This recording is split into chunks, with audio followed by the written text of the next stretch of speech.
இருக்கக்கூடிய நாடாளுமன்ற தேர்தலுக்கான வேட்பு மனுக்கான பரிசீலனை இன்னைக்கு நடைபெற்றிருக்கிறது.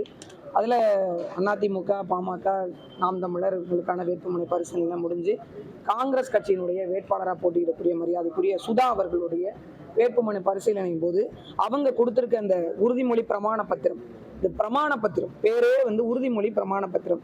இந்த கீழே வெரிஃபிகேஷனில் என்ன சொல்லியிருக்காங்கன்னா, the contestant of this affidavit are true and correct to the best of the knowledge சொல்லியிருக்காங்க. அவங்க அறிவிற்கு எட்டிய உண்மை வாய்ந்த தகவல்களை மட்டும் நான் சொல்றேன் அப்படின்னு இதுல குறிப்பிட்டிருக்கிறாங்க இந்த அஃபிடவிட்ல. இதுல அவங்க என்னன்னா 2016-17 ஆண்டு 3,88,800 ரூபாய் வருமான வரி கணக்கு காட்டியிருக்காங்க. அந்த நாள்ல இருந்து இந்த வருஷம் வரைக்குமான வருமான வரி அவங்க செலுத்தப்படவே இல்லை. அப்ப நாங்க எந்திரிச்சு அப்ஜெக்ஷன் தெரிவிக்கிறோம். என்னன்னா, அவங்க 7 ஆண்டு காலம் வருமான வரி கட்டாம நாட் அப்ளிகபிள்னு காட்டியிருக்கிறாங்க அப்படின்னு. அப்ப அவங்க ஆர்ஓ என்ன சொல்றாங்க, தேர்தல் ஆணையர் என்ன சொல்றாங்க அப்படின்னா, இல்லைங்க அவங்க கணக்கு காட்டியிருக்கிறோம் இல்லை காட்டாம இருக்கிறோம் தெரிவிச்சா பரவாயில்ல, நாங்க எப்படி இதை கண்டுபிடிக்கிறதுன்றாங்க. அவங்க அப்பட்டமாவே அவங்களுடைய வங்கி இருப்பு எவ்வளவு, கையிருப்பு 49,000 காட்டியிருக்காங்க, வங்கி இருப்பு எவ்வளவுல ஒரு வங்கி கணக்குல மட்டும் 10,13,880 ரூபாய் காட்டியிருக்காங்க. குறைஞ்சபட்சம் 5 லட்சம் ரூபாய், அதாவது அதிகபட்சம் 5 லட்சம் ரூபாய் இருந்தாலே வருமான வரி கணக்கு கண்டிப்பா செலுத்தி இருக்கணும் அப்படின்றது விதி இருக்கும் பட்சத்துல ஒரு வங்கி கணக்குல மட்டுமே 10 லட்சத்தி சொச்ச ரூபாய் காமிச்சிருக்காங்க. இன்னொரு வங்கியில 50,000 காட்டியிருக்காங்க, இன்னொரு வங்கியில 50,000 காட்டியிருக்காங்க. ஸோ 11 லட்சத்துக்கு மேல அவங்களுடைய கையிருப்பு, 12 லட்சத்துக்கு மேல கையிருப்பும் வங்கி இருப்பும் காட்டியிருக்கும் பொழுது இவங்க இப்ப இருக்கக்கூடிய கரண்ட் நிலுவை தான் நாங்க சொல்றோம். இந்த வருஷத்துக்காவது அவங்க குறைஞ்சபட்ச வருமான வரி தாக்கல் பண்ணியிருக்கணும். ஏன்னா மார்ச் இது இல்லைங்களா, மார்ச் 31 அதுக்கான தேதி கால அவகாசம் இன்னும் 4 நாள் தான் இருக்கும் பட்சத்தில் ஏற்கனவே வேட்பாளராக போட்டியிடக்கூடியவங்க இதை முன்னாடி வருமான வரி கணக்கு காட்டியிருக்கணும். 2016-17 3,88,000 வருமான வரி கணக்கு காட்டியிருக்கிறவங்க ஒரு வழக்கறிஞர் தன்னுடைய தொழிலையும் இதில் காட்டியிருக்கிறாங்க. அப்படி இருந்தும் பட்சத்தில் இவங்க இந்த மாதிரி 7 ஆண்டு காலமாக வருமான வரி செலுத்தலைன்னு ஊடகத்திலையும் செய்தி வந்திருக்கு. அந்த ஊடக செய்தியும் நான் காண்பிக்கிறேன். அந்த ஊடக செய்தியை மையமாக வச்சு தான் நான் அவங்களோட அஃபிடவிட்டை எடுத்து வெரிஃபை பண்ணி பார்த்தோம். அதில் இப்படி ஒரு சிக்கல் இருக்கு. அதை கேட்டு நாங்கள் அவங்களுக்கான அப்ஜெக்ஷன் தெரிவித்தோம், ஆட்சேபனை தெரிவித்தோம். ஆட்சேபனை தெரிவித்த பிறகும் கூட அவங்க மனு ஏற்றுக்கொள்ளப்பட்டது அப்படின்னு நாங்கள் விளக்கம் கொடுத்துட்டோம் அப்படின்னு சொல்றாங்க. கொடுத்துட்டு இருக்கப்பே அடுத்து நாங்கள் அவங்க சொன்ன பதிலுக்கு நாங்கள் இன்னொரு பதில் சொல்றதுக்குள்ளே மனு எல்லாம் ஏற்றுக்கொண்டாச்சு அப்படின்னு சொல்லிட்டு பேசுறாங்க. இது என்ன மாதிரியான போக்கு அப்படின்றது தெரியல. இல்ல ஆளுங்கட்சி மட்டும் தான் தேர்தலில் பங்கேற்கணும் அப்படின்னு சொல்லிட்டாங்க அப்படின்னா மற்ற யாரும் பங்கேற்க மாட்டாங்க இல்லையா. இங்க யாராவது வருவதா இருந்தா கூட, ஒரு வேட்பாளர் கூட வேட்புமனு தாக்கலுக்கு வர்றதா இருந்தா கூட எங்கள்கிட்ட மட்டும் சட்டங்கள் பேசுறாங்க, வேட்பாளர் வாங்க, வேட்பாளரோடு 4 பேர் வாங்க, பெத்த தாய் தகப்பன் உள்ள வரதுக்கு கூட இங்க அனுமதிக்கல. ஆனா இதே ஆளுங்கட்சி மரியாதைக்குரிய சுதா அவர்கள் வேட்புமனு போது 51 பேர் உள்ள இருந்தாங்க. நீங்க இங்க இருக்கக்கூடிய CCTV ஃபுட்டேஜ் எல்லாம் எடுத்து கூட பாருங்க. இங்க பாருங்க, இப்படி ஒரு போலீஸ் தடுத்து கூட அவங்க யாரும் நிக்கல. அப்ப சட்டத்தை ஏற்றுபவர்கள் இங்க சட்டத்தை மீறலாமா? இங்க வலியோர்களுக்கு ஒரு சட்டம், எளிய மக்களுக்கு ஒரு சட்டமா? இந்த மாதிரி ஒரு ஊடகத்துல ஒரு செய்தி வந்ததன் அடிப்படையில் தான் நம்ம முகாந்திரம் இல்லாமலே வைக்க முடியாது இல்லையா. முகாந்திரத்தோடு தான் அவங்கள்ட்ட போயிட்டு நம்ம அந்த ஆட்சேபனை தெரிவிச்சோம். அந்த ஆட்சேபனையை எடுத்துக்கவே இல்லை. இன்னும் சொல்ல போனா இது முற்று முழுவதுமாக ஆளுங்கட்சிக்கு ஆதரவாக நடக்கக்கூடிய ஒரு தேர்தல் முறையா தான் இதை நம்ம பார்க்கறோம். ஏன்னா சாதாரணமா வரக்கூடிய கட்சியாளர்களை ஒரு மாதிரி நடத்துறதும் ஆளுங்கட்சி ஒரு மாதிரி நடத்துறதும், சட்டமன்ற உறுப்பினர் மக்கள் பிரதிநிதி. நாங்க என்ன சொல்றோம், சட்டமன்ற உறுப்பினர் அரசாங்க கார்ல கூட தேர்தல் வேலை பார்க்க வரக்கூடாது. ஏன்னா என்னோட வரி பணத்தை நீங்க எப்படி உங்க கட்சியை வளர்ப்பீங்க? ஆனா ஒரு சட்டமன்ற உறுப்பினர் அங்க உள்ள உட்கார்ந்துருக்காங்க, வேட்பாளருக்கு ஆதரவாக உட்கார்ந்துருக்காங்க. அப்ப என்னோட பிரதிநிதி எல்லா மக்களுக்குமான பிரதிநிதி, எல்லாருக்குமா தானே உட்காரணும். அவங்க இருக்கக்கூடிய சார்ந்து இருக்கக்கூடிய அரசியல் கட்சிகளுக்காக உட்கார்றாங்க அப்படின்னா இது ஜனநாயகமே கிடையாது. இது அதிகாரம் மிக்கவர்களுக்கான ஒரு வாய்ப்பா தான் இந்த தேர்தல் நடக்குது. ஒன்னும் பணம் படைச்சவங்க இதுல போட்டிடுறாங்க, இல்ல ஆளுங்க வர்க்கத்தினர் போட்டிடுறாங்க. அவங்க தான் இந்த இடத்துல களத்துல நிக்க முடியும். சாதாரண மக்கள் எப்படிங்க ஜனநாயகத்தை வெல்ல முடியும்?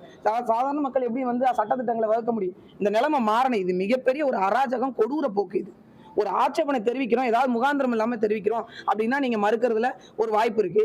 இன்னைக்கு ஒரு பாமக வேட்பாளருக்கு ஒரு கடிதம் கொடுக்குறாங்க, அவர் உள்ளாட்சி துறையில பொறுப்புல இருக்கிறாருன்னு. அதை வாங்கி பார்த்துட்டு உடனே லா எடுத்துட்டு படிக்கிறீங்க. ஏற்கனவே உச்சநீதிமன்றத்தினுடைய தீர்ப்பு இருக்கு, அதனால இது பெரிய விஷயமா கருத முடியாது, அதனால மனு ஏற்றுக்கொள்ளப்படுறாங்க. மீண்டும் அதுக்கு 1/4 மணி நேரம் கொடுக்குறீங்க. மீண்டும் என்ன சொல்றாங்க, அந்த 1/4 மணி நேரத்துல வேற ஏதாவது ஆட்சேபனை இருக்கான்னு அடுத்த கேள்வி கேட்கிறாங்க. ஆனா நாங்க ஒரு ஆட்சேபனை தெரிவிக்கிறோம், அதுக்கான காரணகர்த்தாவையும் காமிக்கிறோம், ஆதாரத்தோட காமிக்கிறோம். அப்படி இருந்தும் நாங்க பேசிக்கொண்டே இருக்கும்போது மனு ஏற்றுக்கொள்ளப்பட்டது அப்படின்னு சொல்லி இது பண்றாங்க. இது என்ன மாதிரியான போக்குன்னு மக்கள் தான் முடிவெடுக்கணும். ஏன்னா நீங்க ஒவ்வொரு முறையும் நம்ம இந்த மாதிரி அதிகார வர்க்கத்தை கேள்வி கேட்காம கடந்து போக இதுதான் தொடர்ந்து நடந்துட்டு இருக்கு. இனிமேலும் பாருங்களேன், வாக்கு கேட்கறதுக்கு சட்டமன்ற உறுப்பினர், நாடாளுமன்ற உறுப்பினர், அமைச்சர் பெருமக்கள் எல்லாம் எங்களோட வரிப்பணத்துல உள்ள கார்ல, எங்களோட செலவுல, எங்களோட சாப்பாட்டுல திமுகவுக்கும் காங்கிரஸுக்கும் ஓட்டு கேட்பாங்க. இது என்ன மாதிரியான போக்கு அப்படின்றத மக்கள் தான் முடிவெடுக்கணும். இது வந்து தேர்தல் ஆணையத்தினுடைய உயர் அதிகாரிகளுக்குமே நான் சொல்றேன், இந்த மாதிரி எங்களை சின்னம் கொடுக்கறதுல இருந்தே நீங்க என்ன பாடுபடுத்துறீங்க நாங்க பார்த்து கொண்டிருக்கோம், மக்களும் கவனித்து கொண்டு தான் இருக்கிறாங்க. நாங்க என்ன சொல்றோம், நீங்க தனித்த ஆணையம், நீங்க சுதந்திரமாக செயல்படக்கூடிய ஆணையம்லாம் இனிமே சொல்லாதீங்க. யாரு ஆளுங்கட்சி இருக்கிறாங்களோ அவங்களுக்கான ஆணையம்னு மாத்தி வச்சுக்கிறது தான் நல்லது. இது குறித்து அடுத்த கட்டமா என்ன பண்ண போறீங்க? நீதிமன்றம். இல்ல நீதிமன்றத்தை அணுகலான்னு இருக்கும், நீதிமன்றத்துக்கு நிச்சயமா அணுகும். ஏன் அப்படின்னா இதே நாங்க பண்ணிருக்கிறோம்னு வச்சுக்கோங்க, நான் இவ்வளவு வருமானம் காட்டி நான் ஒண்ணுமே இல்லாத ஆளுங்க, ஒரு மாசத்துக்கு 20,000 ரூபா 30,000 ரூபா வீட்டுல இருந்து வருமானம் வரக்கூடிய ஆளு, நான் வருமான வரி கணக்கு காட்டுறேன். என் மூலமா வருஷத்துக்கு எனக்கு 4 லட்ச ரூபா வருமான வரி கட்டியிருக்கேன் அப்படின்னு நான் வருமான வரி காட்டுறேன். இவ்வளவு சொத்து வச்சிருக்கிறவங்க, அசையும் சொத்து அசையா சொத்து 480 கிராம் தங்கம் வச்சிருக்கிறவங்க எப்படிங்க வருமான வரி காட்டாம இருக்கிறாங்க? இந்த கேள்வியெல்லாம் ஏன் மக்கள் வைக்க மாட்டாங்க? ஏன் அரசாங்க அதிகாரிகள் அஃபிடவிட்ல இருக்கிறது தவறு அப்படின்னா அந்த அஃபிடவிட் நிராகரிக்கப்படணும் தானே? அப்புறம் எதுக்கு அஃபிடவிட், எதுக்கு உறுதிமொழி பத்திரம்? நானும் சொல்லலாமே, எனக்கு இவ்வளவு சொத்து இருக்கு, இவ்வளவு சொத்து இருக்குன்னு யார் வேணா எதை வேணா சொல்லலாம், யார் வேணா எதை வேணா சொல்லிட்டு போலாம். அப்ப பல கோடி சொத்து வச்சிருக்காங்க. இன்னைக்கு உங்களுக்கே தெரியும், வெறும் 3 கோடி கணக்கு காட்டியிருக்கிறாரு அண்ணன் பாபு அவர்கள், அவங்களோட சொத்து மதிப்பு. ஆனா வண்டி, அவங்களுடைய வாகனங்கள் இருக்குது 15 வண்டி 16 வண்டி இருக்கும். ஒரு வண்டியோட ஒரு அளவீடே பாத்தீங்க அப்படின்னா 50 லட்சம் 60 லட்சம் வருது. அவர் பேர்ல குறைவா இருக்கு, அவங்க மனைவியினோட வருமானம் அதிகமா இருக்கு. அப்ப இந்த மாதிரி தொடர்ந்து 100 கோடி சொத்து உள்ளவங்களா 5 கோடி சொத்து வச்சிருக்கான்னு கணக்கு காட்டி தேர்தலில் நிக்கலாம்னா எதுக்கு அஃபிடவிட், எதுக்கு பிரமாண பத்திரம், எதுக்கு அப்புறம் இதை ஒரு நோட்டரி பப்ளிக் வந்து அரசு வழக்கறிஞர் வந்து ஒரு சைன் பண்ணி கொடுத்து இந்த ஃபார்மாலிட்டிஸ்லாம் தேவையில்லை. இது பேப்பர் காகிதங்கள் வேஸ்ட் ஆகுதா இல்லையா? இது குப்பை கிடங்கு மாதிரி தூக்கி ஒரு ஓரமா போட போறீங்க. இதுக்காக எத்தனை மரங்களை நீங்க வெட்ட போறீங்க? இதுக்கும் சேர்ந்து நாங்க தான் பேச வேண்டியது. அதனால வேண்டாம். இது உண்மையா சொல்றேங்க, ஒரு வேட்புமனு தாக்கல் பண்றதுக்கு தமிழ்நாட்டிலையும் இந்தியாவிலையும் நீங்க செலவிடுகின்ற பேப்பர் தொகையை சைனால குடியுரிமை வாங்கிடலாம். அவ்வளவு ஃபார்மாலிட்டிஸ் வச்சிருக்கீங்க. வச்சிருந்து என்ன பண்ண? இந்த சட்டத்துல இத்தா தண்டி ஓட்ட, அதுக்கு எதுக்கு இவ்வளவு ஃபார்மாலிட்டிஸ்? தயவு செஞ்சு இதெல்லாம் தூக்கி ஒரு ஓரமா போடுங்க. இதுதான் நாங்க சொல்றோம், அடிப்படை மாற்றம், அரசியல் மாற்றம்னு எங்க அண்ணன் சொல்றது இதெல்லாம் தான்.